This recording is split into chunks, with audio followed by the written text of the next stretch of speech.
Assalamualaikum warahmatullahi wabarakatuh. Alhamdulillahi rabbil alamin. Wassalatu wassalamu ala asyrafil anbiya'i wal mursalin Sayyidina wa maulana Muhammadin wa ala alihi wa sahbihi ajmain, amma ba'd. Yang sama-sama kita hormati Romo Ki Haji Abdul Qayyum Mansur, Pengasuh Pondok Pesantren An-Nur Lasem. Yang kami hormati seluruh pengurus Yayasan Badan Wakaf Sultan Agung. Yang kami hormati Bapak Rektor Profesor Dr. Haji Kunarto SMH. Yang kami hormati Bapak Wakil Rektor 1, 2, dan 3. Bapak Ibu Dekan, Wakil Dekan, Kaprodi, Sekjur, Kepala Lembaga, Biro, Unit, dan UPT, dan seluruh Bapak Ibu dosen dan tenaga pendidikan yang kami hormati dan dimuliakan oleh Allah Subhanahu wa taala. Puji dan syukur mari kita panjatkan kepada Allah Subhanahu wa taala atas limpahan rahmatnya, hidayahnya, sehingga pada kesempatan pagi hari ini alhamdulillah kita bisa hadir di tempat yang penuh keberkahan ini, di masjid kita tercinta Abu Bakar Segaf, dalam rangka majelis duha bersama Romo Kiai Haji Abdul Qayyum Mansur. Semoga ini menambah catatan amal baik kita. Salawat dan salam mari kita sampaikan pada uswah kita Nabi Agung Muhammad sallallahu alaihi wasallam. Allahumma shalli ala sayyidina Muhammad. Mudah-mudahan kita semua tercatat menjadi umatnya, amin Allahumma amin. Bapak Ibu yang kami hormati, untuk mengawali kegiatan pada pagi hari ini, mari kita buka bersama dengan bacaan suratul Fatihah. Ala hadihi niyah wa la kulli niyatin salihah lahumul Fatihah. A'udzu billahi minasyaitonir rajim. Bismillahirrahmanirrahim. Alhamdulillahi rabbil alamin arrahmanir rahim maliki yaumiddin. Iyyaka na'budu wa iyyaka nasta'in ihdinas siratal mustaqim. Siratal ladzina an'amta 'alaihim ghairil maghdubi 'alaihim waladdallin. Amin. Untuk selanjutnya, waktu sepenuhnya kami haturkan kepada Romo Ki Haji Abdul Qayyum Mansur untuk menyampaikan kitab Nurun 'alan Nur. Tafadhal. Assalamualaikum warahmatullahi wabarakatuh.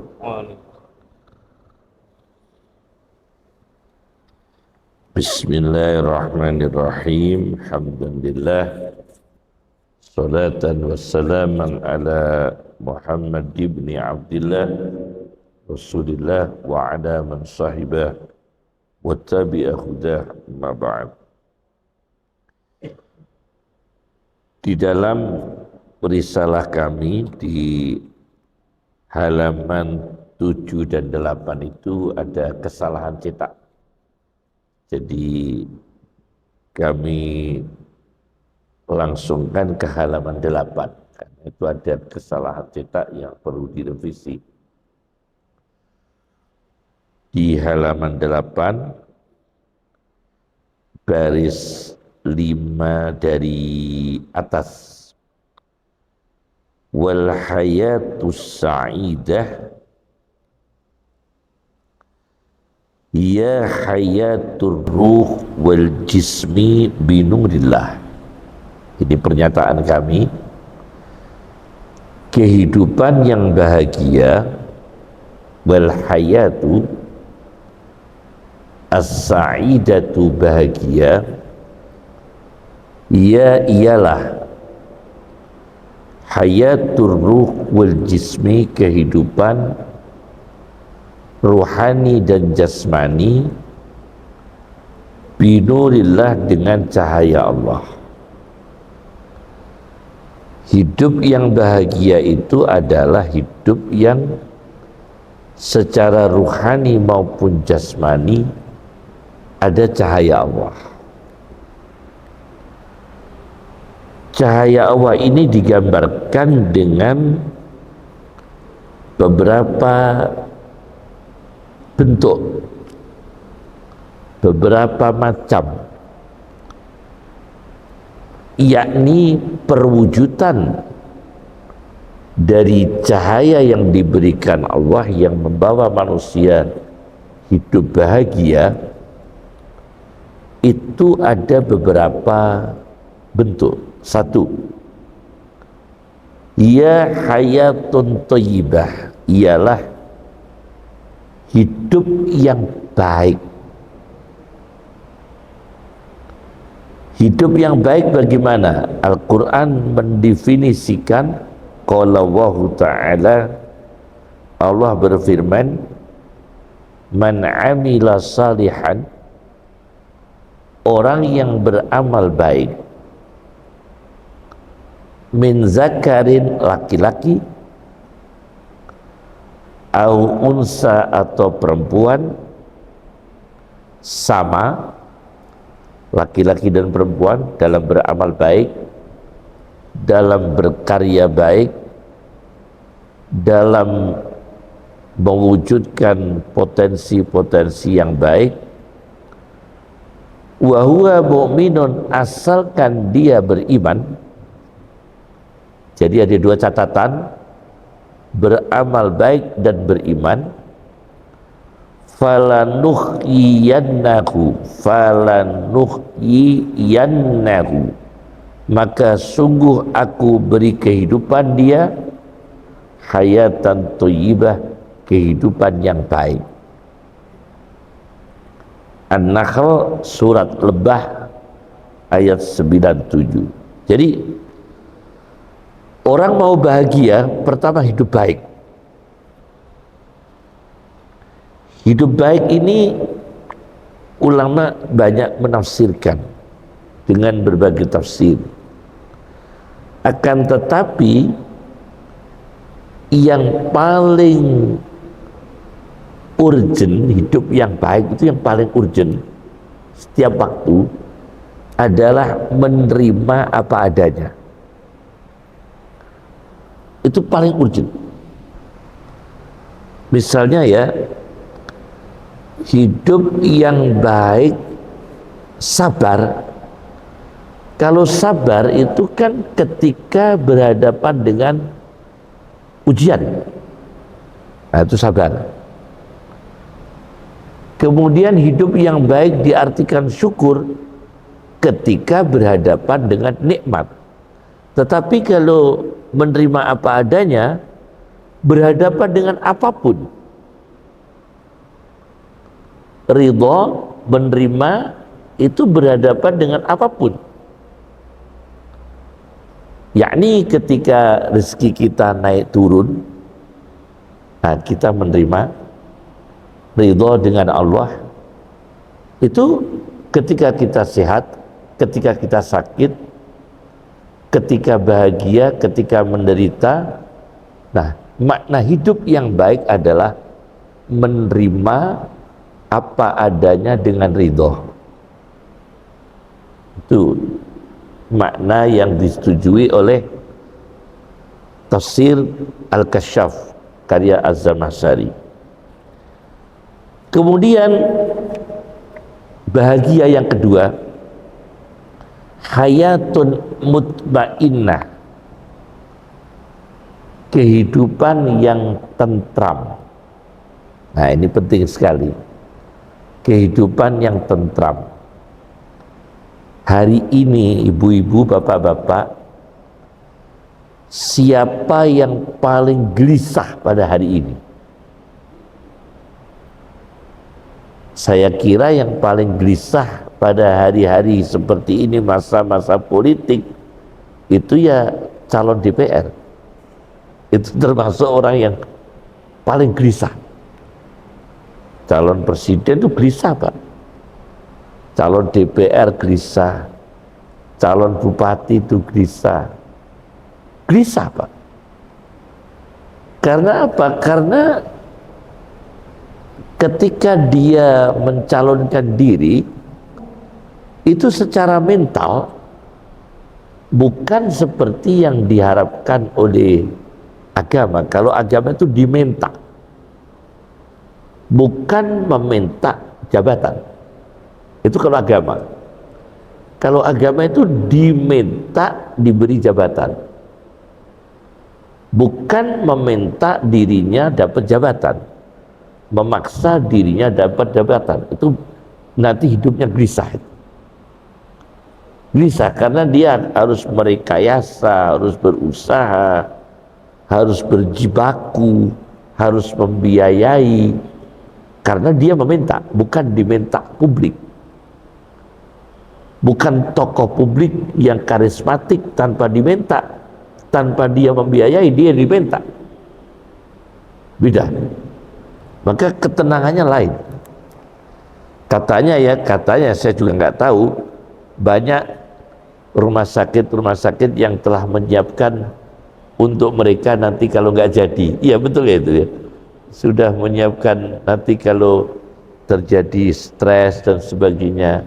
Betul itu ya katanya ya. Saya juga nggak tahu. Yakni orang seperti itu memang berat Pak, berat. Hidup tenang.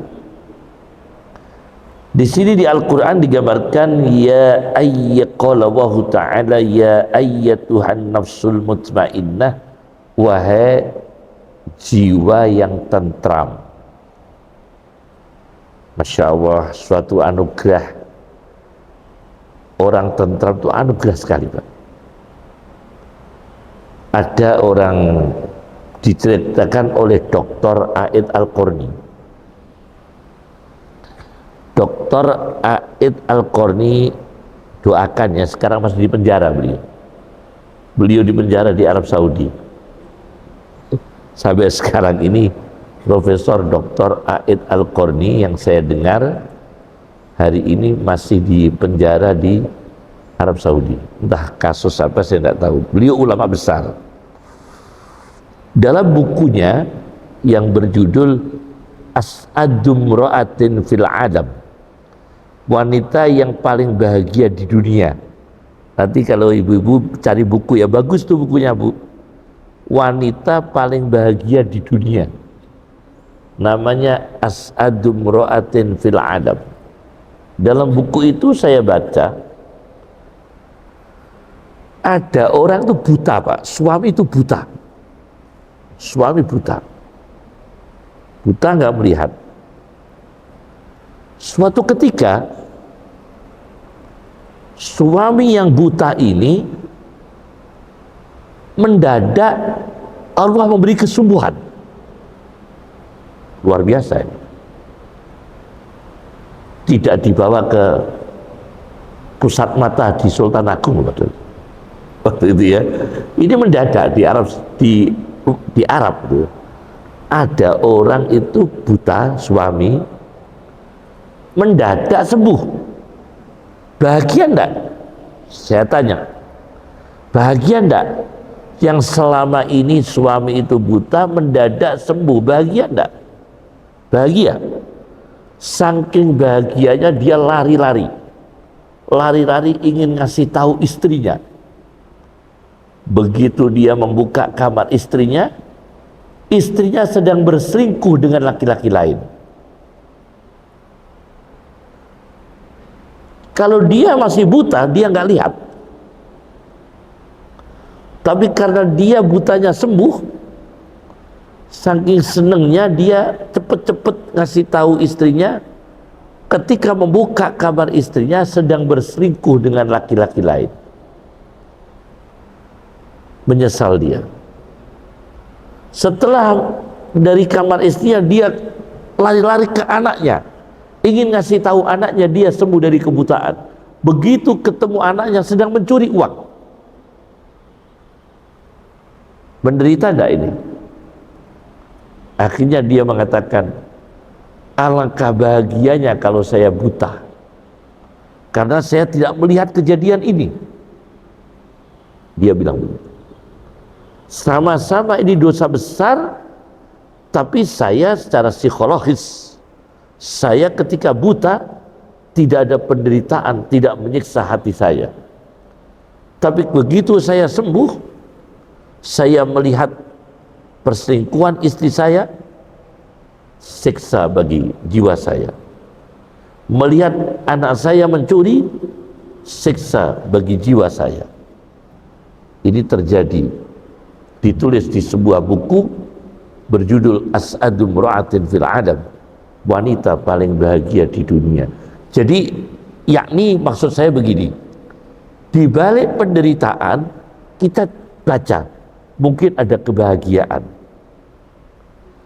Di balik kebahagiaan, hati-hati, mungkin ada penderitaan.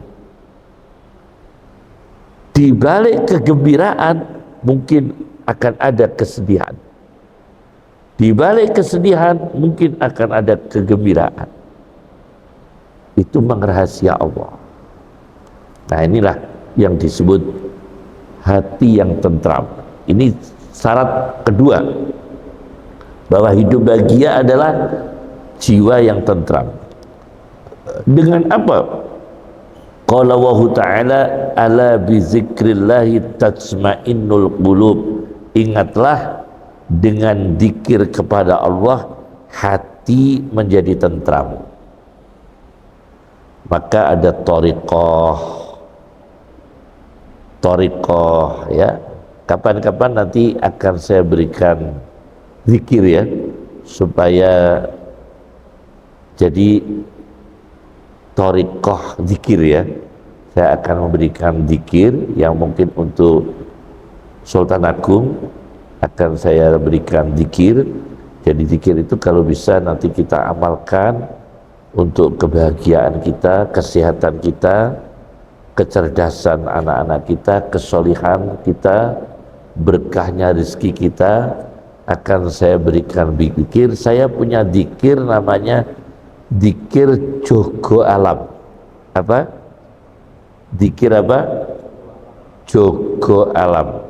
Untuk alam, alam fisik, alam jiwa, alam bumi, alam unsur, alam rezeki, pokoknya doa jogo alam. Insya Allah nanti suatu saat kita akan membaca ya. Dengan zikir hati kita tentram. Jadi hidup yang bahagia, satu, hidup yang baik, dua, hidup yang tentram. Yang ketiga, hayatun aminah, hidup yang aman. Ini penting ya, hidup yang aman. Aman ya, aman. Semoga Indonesia aman ya. Semoga Indonesia aman. Insya Allah aman. Fi amanillah. Maka doakan ya semua calon itu jadi. Ya, Pak Hadin. Ini masalah. Didoakan semua calon presiden itu jadi semua. Jadi apa? Jadi orang yang adil semua. Jadi orang yang dibimbing Allah semua. Jadi orang yang diberikan hidayah semua. Jadi orang yang sayang kepada bangsanya semua. Jadi orang yang amanah semua. Soalnya kalau kita doakan salah satu, nanti yang kita pilih kan belum tentu jadi. Kita doakan satu saja yang kita pilih, ternyata nggak jadi. Yang jadi yang nggak kita pilih. Maka ketiga-tiganya doakan baik. Ya, didoakan baik semua. Dan kita tidak ada kebencian, tidak ada melaknat, tidak ada penyakit-penyakit yang sentimen ya. Kita doakan baik semua. Itu tauhid yang saya terima dari ayah saya. Dengan para pemimpin, seburuk apapun kita doakan baik. Kita doakan baik, diberi hidayah. Yang tidak boleh itu mau memuji. Kalau ada pemimpin, Pak, ibu-ibu, kepala negara, pejabat, jangan dipuji. Lah kalau menghujat juga jangan. Memuji jangan, memuji itu jangan. Kenapa? Karena orang memimpin publik, pejabat, itu sulit tidak punya kesalahan. Ya kan? Paham maksudnya? Sulit tidak punya kesalahan. Dari sekian umat, dari sekian bangsa, merasa ada yang didolimi, merasa ada yang dirugikan. Maka kalau kita memuji juga jangan, menghujat juga jangan, tapi mendoakan baik harus. Ya, mendoakan baik harus. Ini tentram, aman, Dan bagaimana Al-Quran qala Allahu ta'ala wa daraballahu masalan qaryatan, dan Allah menjadikan contoh negeri kanat aminatan, negeri yang aman. Memang negeri aman itu besok paling aman di dunia itu dalam sejarah zaman Umar bin Abdul Aziz. Zaman Umar bin Abdul Aziz, Pak, kambing bertemu serigala itu diteliti di alam liar, di hutan-hutan, di apa itu padang pasir. Kambing ketemu serigala itu tidak bertengkar.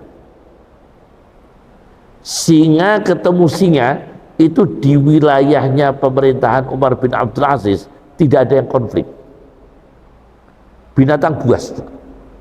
Saking berkahnya, adilnya Umar bin Abdul Aziz.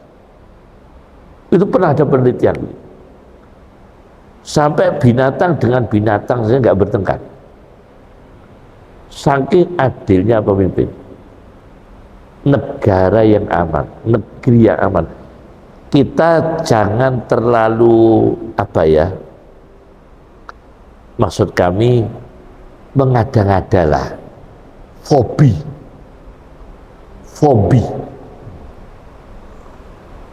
Kita jangan terlalu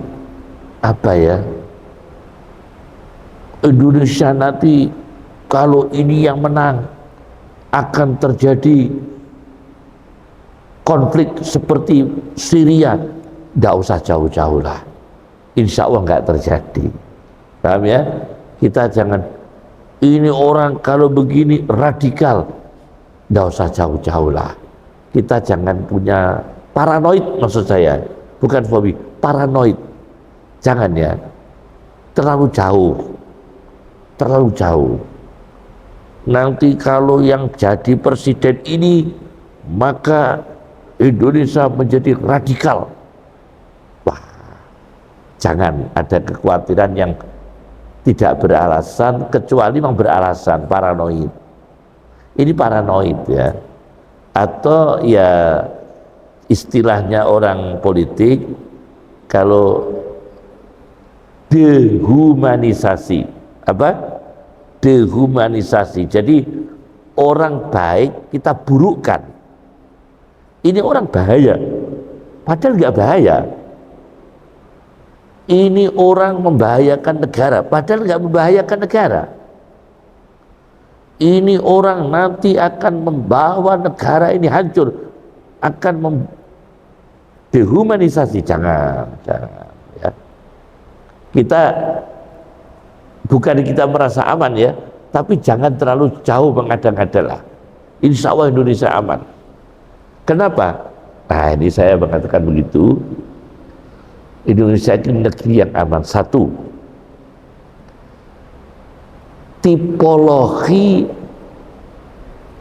dan saya tidak ahli biologi Bu ya, tidak ahli biologi, tidak ahli kedokteran, cuma potensi konflik ini saya yakin dengan tipologi bangsa Indonesia tidak beda dengan lainnya. Karena apa? Satu, beragama. Mereka beragama.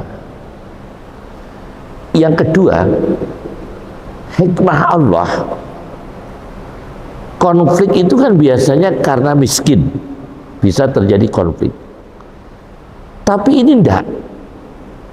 Karena enggak punya uang, itu malah enggak konflik. Soalnya sama-sama jadi tim sukses. Menurut saya lho Pak.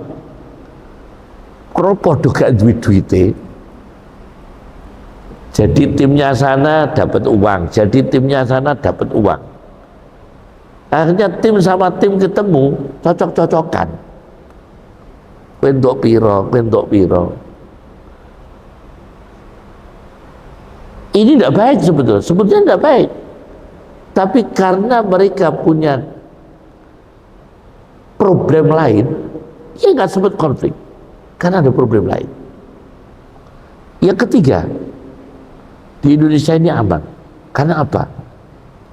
Karena masih banyaknya orang berakhlak insaniyah, humanisme.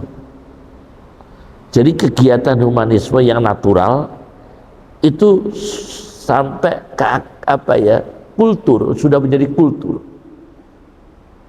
Tradisi humanisme, kegiatan humanisme di masyarakat itu kan sudah menjadi kultur. Coba, ada orang mati, kita tengok. Ada orang sakit, rombongan nengok. Ada orang mati, musuh, lawan atau kawan takziah bersama. Ada orang punya gawe, cocok nggak cocok diundang semua. Jadi kegiatan humanisme yang kultural itu di Indonesia kuat. Maka insya Allah aman Pak, aman. Kemudian kegiatan keagamaan masih kuat. Banyaknya zikir, banyaknya masjid. Ya ada konflik-konflik kecil, tapi nggak usah kita paranoid Indonesia akan hancur. Jangan ya, tidak boleh ya. Karena hadis Nabi mengatakan, Rasulullah mengatakan, la tasubbud dahra, jangan mencaci maki zaman. Nabi mengatakan, la tasubbud dahra, jangan mencaci maki zaman. Zaman jangan dicaci maki. Jangan mengatakan itu sekarang orang jelek semua. Kalau orang mengatakan sekarang orang tinggal yang jelek, dialah yang paling jelek. Ya, kalau orang mengatakan sekarang orang-orang itu jelek, dialah yang paling jelek. Jangan. Kita memandang masih banyak orang baik. Cuma ada yang dimanfaatkan, ada yang potensinya dipakai, ada orang jujur yang belum dipakai, tapi masih banyak orang jujur, orang baik, orang berintegritas, orang yang amanah, masih banyak. Jadi negara kita ini insya Allah aminatan. Kemudian yang keempat, 1, 2, 3, hayatun mubarakah, hidup yang barokah. Nah ini 4 ya, hidup yang barokah. Qala Allahu ta'ala, Allah berfirman, rahmatullah wa barakatuhu alaikum ahlal bait, rahmat Allah dan berkahnya senantiasa untuk kamu sekalian wahai penghuni rumah. Ada resep Bu dari Nabi Bapak, bagaimana cara melunasi hutang. Mau saya kasih tahu ya, resep melunasi apa? Hutang. Ada sahabat itu kalau bisnis nggak pernah jadi, gonta ganti usaha itu gagal terus.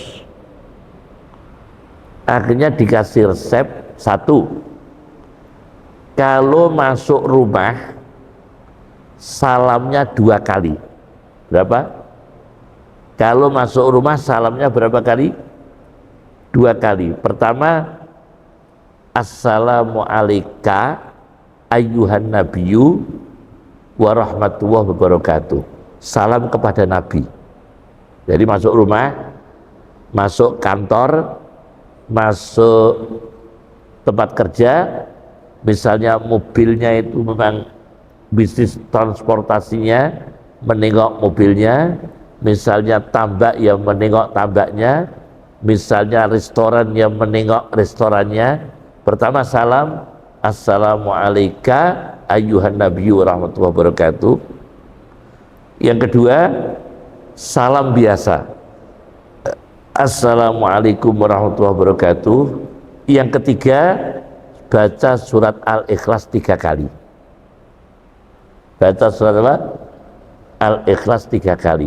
Tapi dengan catatan mantap, jangan ragu-ragu, mantap ya. Itu harus ada kata mantap, yakin, mantap.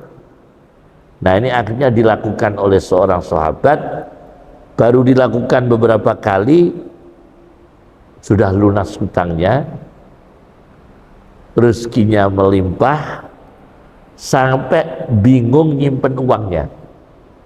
Sampai apa? Bingung apa? Nyimpen uangnya itu sampai bingung. Saking banyaknya rezeki. Enteng ya? Salam untuk Nabi, salam biasa, Al-Ikhlas tiga kali. Keinginannya tercapai, cita-citanya tercapai. Masuk kantor, masuk kampus, dia mah kerjanya di kampus, karirnya bagus, pokoknya tercapai. Allah memberi kemudahan. Ya, sudah itu dia. Salam pada Nabi, salam biasa, dan surat Al-Ikhlas 3 kali. Ini insya Allah Allah memberikan kehidupan yang barokah. Satu. Saya pernah baca bukunya orang Iran, namanya buku Mujarrobat. Cuma kata-kata Mujarrobat itu stigmanya kok tidak enak. Orang-orang awam ya dikira itu dukun, kitab dukun. Padahal Mujarrobat itu bukan dukun. Mujarrobat itu sebuah bahasa Arab yang artinya suatu doa yang sudah dieksperimen, sudah diuji coba dengan kasus-kasus yang empiris. Itu namanya mujarrobat. Jadi mujarrobat adalah doa-doa yang sudah dibuktikan, sudah diuji coba keberhasilannya dengan data peristiwa-peristiwa empiris. Itu namanya mujarrobat. Nah, ini ada cerita ini soal hidup barokah, hidup bahagia. Saya pernah baca literaturnya orang Iran. Kitabnya namanya Mujarrobat. Saya Sunni Bu ya, Pak. Saya Sunni, saya bukan Syiah. Saya Sunni. Cuma dalam perkara ini bukan soal Sunni Syiah. Ini persoalan soal doa kan, bukan persoalan Sunni Syiah. Saya Sunni, saya tidak membahas Sunni Syiahnya ya. Saya Sunni. Nah, di situ saya baca di literatur orang Iran ada seorang laki-laki, perempuan, suami istri punya anak 8 itu perempuan semua. Punya anak berapa? 8 itu perempuan semua. Kepingin punya anak laki-laki. Anake wis 8 lanang apa wedok kabeh. Kepingin duwe anak lanang. Akhirnya matur ke salah satu ulama, dia dikasih petunjuk. Petunjuknya aneh. Tidak porno ini, tidak pornografi ya, tapi ini petunjuknya begitu. Kata dia, ulama itu, kalau mau melakukan hubungan biologis dengan istrinya yang sah, tangan kanan suami, tangan kanan apa? Suami, letakkan pada bagian pusar perempuan. Letakkan pada bagian pusar perempuan sebelum hubungan biologis. Lalu membaca surat Inna anzalnahu fi lailatul qadri 7 kali. Ini ilmu medis ada Pak. Ini bukan ilmu medis ya, bukan ilmu rasional, bukan. Ini adalah orang menguji coba doa, diuji dengan berbagai kasus. Nah, banyak kasus ya misalnya. Nah, ini saya baca di literatur orang Iran, literaturnya orang Iran. Nah, setelah itu letakkan tangan kanannya suami di pusar perempuan. Lalu baca surat Inna anzalnahu fi lailatul qadri. Kan di situ ada ayat terakhir ya, salamun hiya hatta matla'il fajr. Selamat, selamat. Nah, 7 kali. Akhirnya itu dilakukan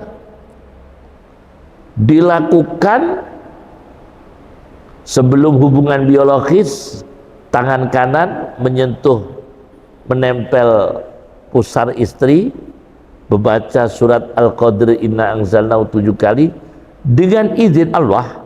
Habis itu dilakukan, dia dikaruniai anak, terus 7 anak laki-laki semua. Gitu ya. Dikaruniai anak berapa? Berturut-turut itu 7. 1 lahir laki, 1 laki-laki, lahir laki-laki, laki-laki, lahir laki-laki, laki-laki, sampai 7 anak. Ini pernah terjadi. Loh ya, namanya ini pernah saya baca di literaturnya orang Iran. Ya, ini kan saya makanya ini ayatnya kan hidup barokah ya, hidup apa barokah. Dan ini tidak menyalahi akidah, tidak ada menyalahi akidah dan tidak mencederai agama, kan tidak merupakan usaha kan ya, tidak mencederai agama, tidak menistakan ayat Al-Quran. Ini kan hanya teknis-teknis yang mereka temukan, yang ditemukan oleh orang Iran, orang Iran. Nah, ini contohnya hidup barokah, penting sekali ya. Jadi hidup barokah ini. Kemudian hidup barokah ini, masya Allah ya, masya Allah kalau orang hidup barokah itu nikmat sekali.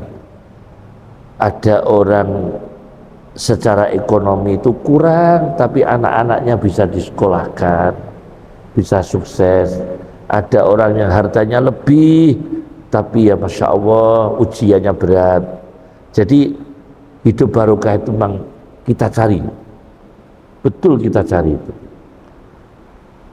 Kuatah orang itu dengan gaji yang besar, ya bayangkan ya, siapa itu orang yang rezekinya itu melimpah-limpah, gaji tinggi, banyak penyakit, dengan gaji rendah tapi sehat, pilih mana ya enaknya? Gaji tinggi, sebentar-bentar tuh rumah sakit terus. Hari ini periksa jantung, hari besok periksa ginjal, hari apa periksa otak, hari apa, terus tapi gajinya tinggi Pak. Yang satu ini gajinya rendah, sehat terus, tapi gak patah di duit. Coba sehat terus. Itu ada ibu sepuh, saya tanya waktu pengajian umum, saya tanya, dia jawabnya begini, Yai kalau saya milih duit akeh awak loro, saya milih loro lah nek duit akeh daripada sehat orang di duit. Ada orang tua begitu. Nah terus tak takoi, kok begitu Bu? Sebab gini Kiai, kalau saya sakit duitnya akeh jadi sehat. Kalau saya sakit duit kula kok kata jadi sehat. Tapi kalau saya sehat gak ada duit jadi loro. Ada yang bilang begitu ya. Tapi sebetulnya ya tadi ya, memang rezeki yang melimpah dengan pengeluaran yang luar biasa, masya Allah. Bayangkan ya, bayangkan. Jadi barokah itu penting sekali. Anak-anak kita semoga barokah semua ya. Nah, fal Qur'anul Karim, maka Al-Quran yang mulia hadana, memberikan petunjuk kepada kita ilal hayatis sa'idah, pada kehidupan yang bahagia, binuril iman, dengan cahaya iman, wal amalis salih, dengan karya yang baik, kerja yang bagus, di kantor yang bagus, menjadi dosen yang bagus, menjadi karyawan yang bagus, menjadi profesi apapun yang bagus. Kadang-kadang gue memang ngakok nanti kok. Memang kalau udah ahlinya itu bingungkan orang. Saya itu pernah punya mesin cuci kuno. harganya itu 250.000 mesin cuci, rusak tak dandakno Pak, dandane entek 750.000 Pak. Tak pikir ya. Mesin cuci harga 250.000 rusak, tak dandakno kok entek 750.000. Cobi. Ini kalau kita pikir nih, tak pikir sing bodoh aku apa dhewe ya tak pikir. HP harga 250.000 ditandakno ke tukang servis yang bukan ahlinya, bilang LCD-nya kena, ini kena, dandane kena. Pinten Pak ongkosnya Pak? 650. HP-nya harga 250.000, dandane entek 650. Menyedihkan enggak itu Pak? Karena apa? Ya karena kita ketemu orang yang bukan berilmu, bukan ahlinya, bukan ahlinya. Dulu di Jombang, ini cerita, mohon maaf ya para dokter ya, di Jombang itu ada orang tua matanya itu nggak kelihatan, orang tua, orang kampung. Nah, periksa ke dokter mata, periksa ke dokter mata, ternyata orang tua ini awam. Ternyata ini apa, alisnya apa Pak ini? Di atas mata itu apa itu? Alis atau apa itu? Bulu apa itu? Bulunya. Bulu yang di atas mata persis. Terlalu panjang. Menutupi matanya. Sama dokternya dilihat, tidak ada penyakitnya. Sama dokter matanya nggak ada penyakitnya. Dijikukno gunting, dah dipotong kali dokternya. Sampun Mbah, ketinggal mboten Mbah? Alhamdulillah Pak Dokter, matur suwun sangat. Kula niki bingung mata kula kok gak ketok. Niki kok jenengan gunting kok langsung ketok. Berapa ongkosnya? Mahal. Sama dokter mata itu dikasih ongkos yang mahal. Nah kata orang itu Pak, wah Pak Dokter, kula niki potong rambut kuwatah niku murah kok, niki jenengan motong sithik kok larang. Kata orang awam tadi, saya motong rambut itu banyak, kepala, potong kepala, rambut kepala itu lama dan banyak rambut yang dipotong, itu murah Pak. Lah niki kok larang. Kata dokternya, sing larang gak nugele sekolahku. Kata dokternya begitu, sing larang gak nugele tapi apa sekolahku, kata dokternya. Nah ini, jadi Bang, orang berilmu Mas. Jadi orang berilmu.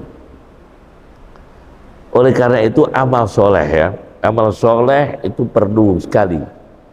Kemudian wa zikrillah, zikir Allah, wa hifdziddin, menjaga agama, wa nafsi, menjaga jiwa. Kita menyesallah peristiwa kemarin di Madura Carok ya, yang menewaskan berapa orang? 4 orang ya. Sedih kita, sedih sekali, insya Allah, sedih sekali. Muslim semua, orang-orang iman semua ya. Wan nafsi, wan nasli, menjaga anak keturunan, menikah dengan pernikahan yang sah. Jangan hidup permisif, hidup bebas, akhlak yang liberal, pergaulan bebas. Masya Allah,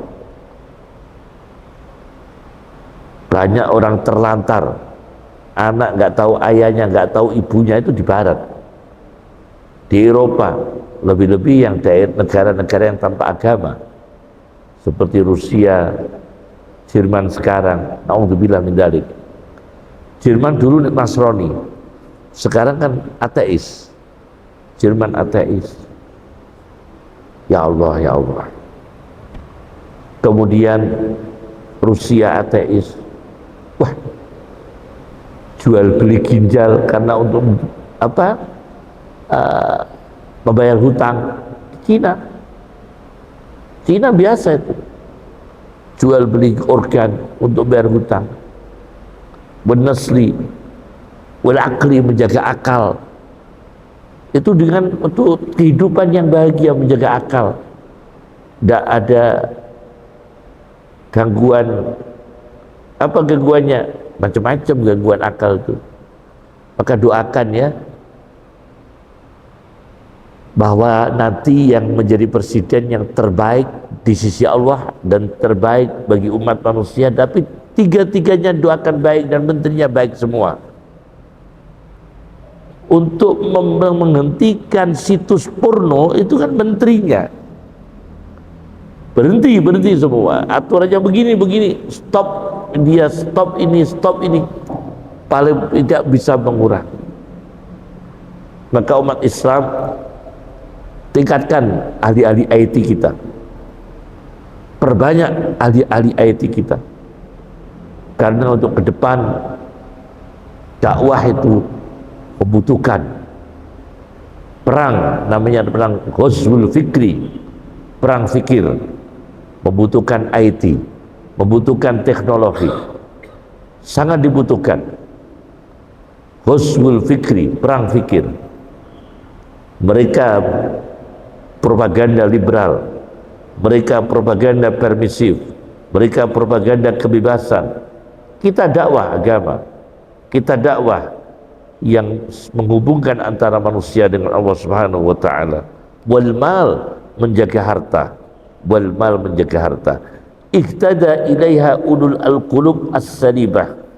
Dapat hidayah pada kehidupan yang bahagia orang yang punya hati yang selamat, hati yang sehat.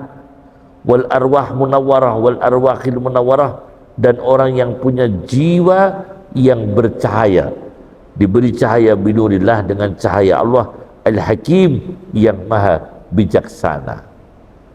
Cukup dari saya, nanti diteruskan dengan tanya jawab. Assalamualaikum warahmatullahi wabarakatuh. Terima kasih Kiai atas penjelasannya tentang kehidupan bahagia yang disampaikan. Berbiasa berbahagia, hati yang berkah, aman, barokah, Ibu yang kami ini masih ada waktu barangkali dari Bapak Ibu dan pertanyaan mungkin kita bisa lebih dari ini. Monggo kami persilakan.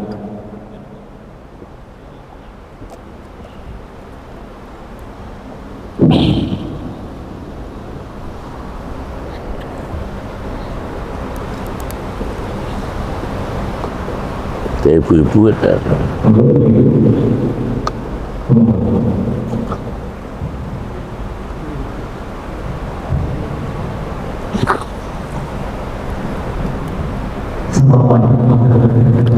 Salam. Tadi disampaikan berkah kalau melihat segala sesuatu itu tidak apa-apa. Kemudian itu apakah juga ada ujiannya bisa kita bisa merasakan itu yang ada lagi pertanyaan? Ada lagi dari ibu? Dari ibu-ibu.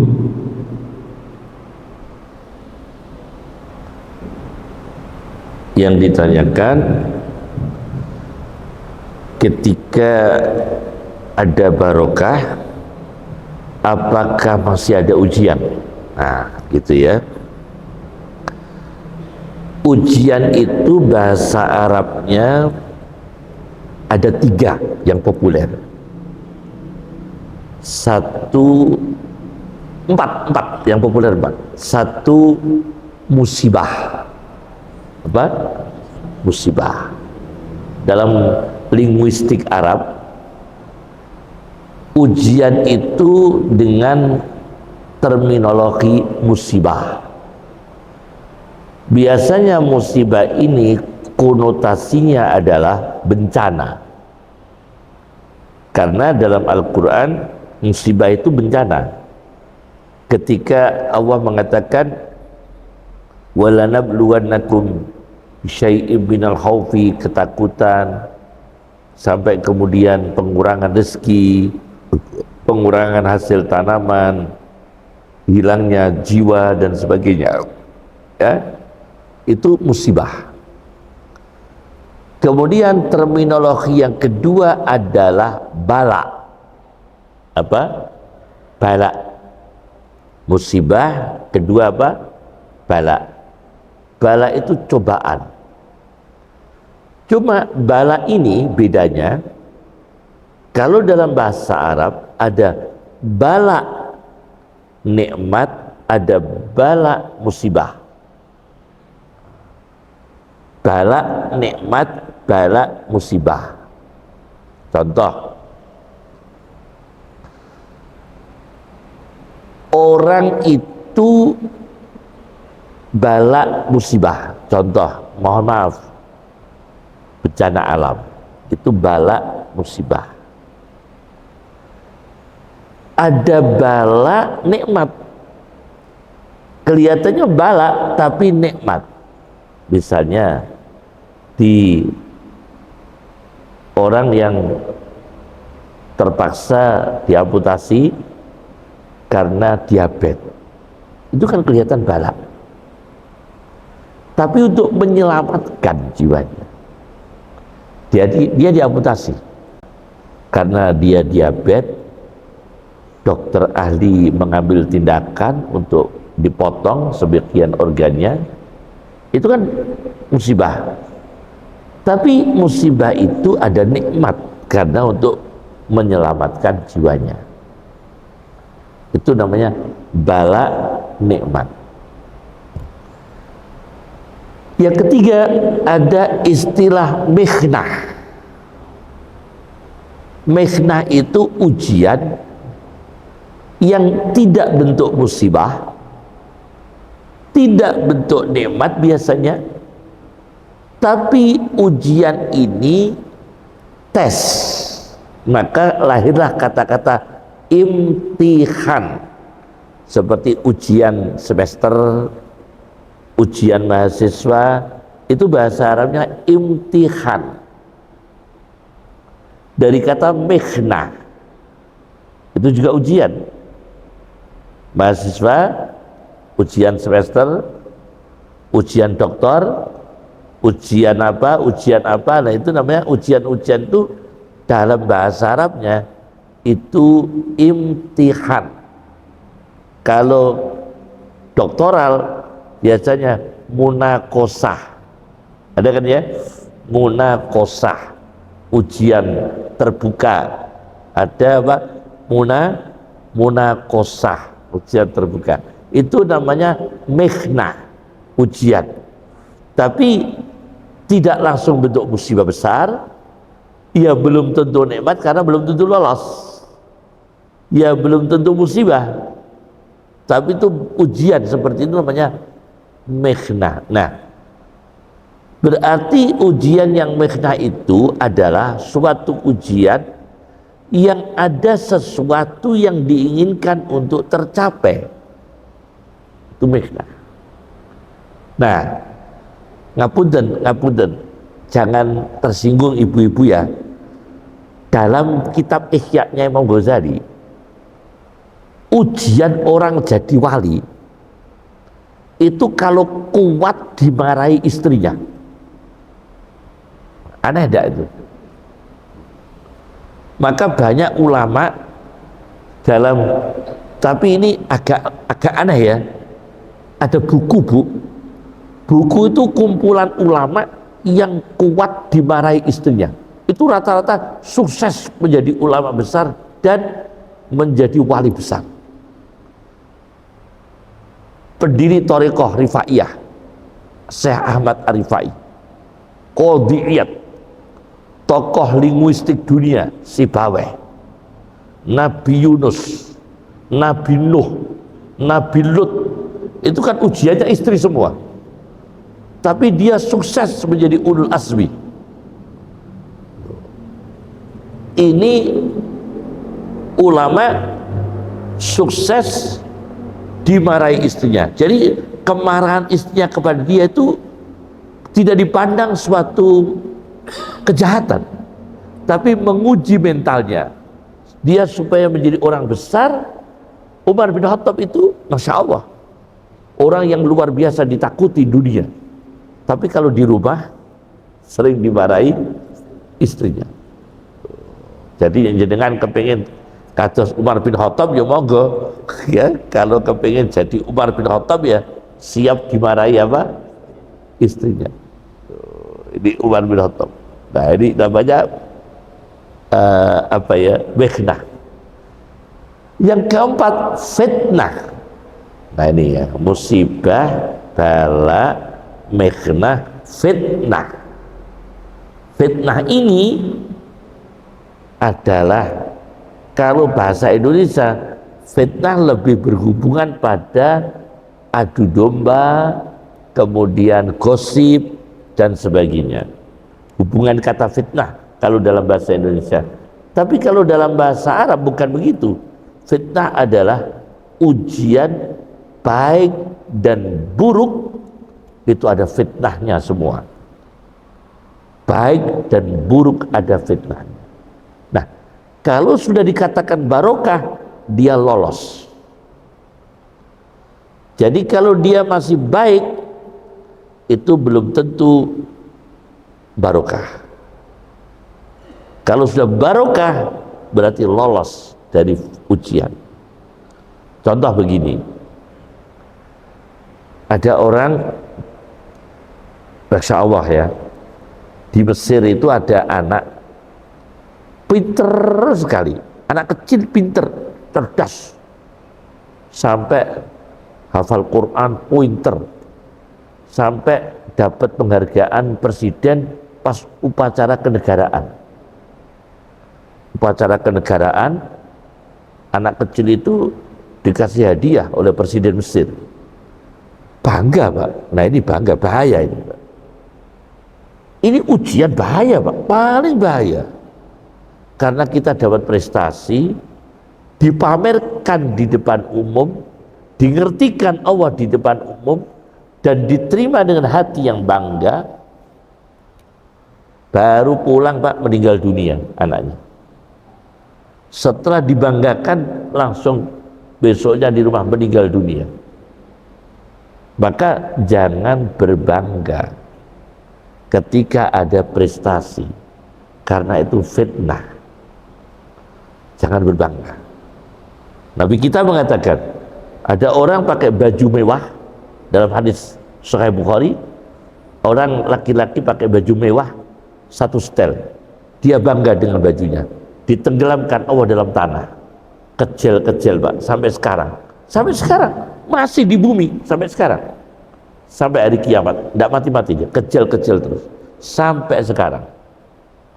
Zaman Nabi sudah diceritakan, ada orang laki-laki pakai baju satu setel, dia bangga, sombong, ditenggelamkan Allah dalam bumi, ya tajaljalu, sampai yang hari kiamat dia kecil-kecil, gerak-gerak gini di dalam bumi, sampai sekarang dia gerak-gerak gini sampai hari kiamat. Nah ini bangga. Mohon maaf, kadang mobil mewah di toko buangnya, nah konslet, tapi mobil yang sederhana awet tidak karuan. Lah gitu, banyak mobil sederhana apa awet bertahun-tahun, ya pokoknya sederhana tapi awet. Mewah rusak terus bolak-balik itu kata gitu ya. Jadi kita memang di balik itu ada ujian. Cukup ya? Nah, jadi silakan ditanya lagi. Monggo, kalau masih ada yang bertanya, masih ada waktu. Mungkin satu pertanyaan lagi atau gimana, monggo.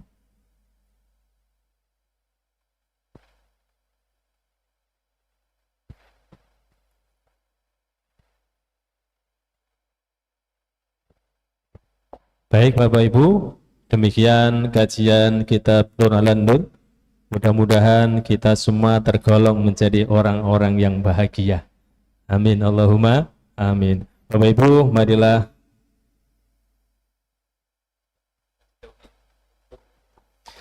Marilah kita tutup bersama pertemuan ini dengan bacaan hamdalah dan doa kafaratul majelis.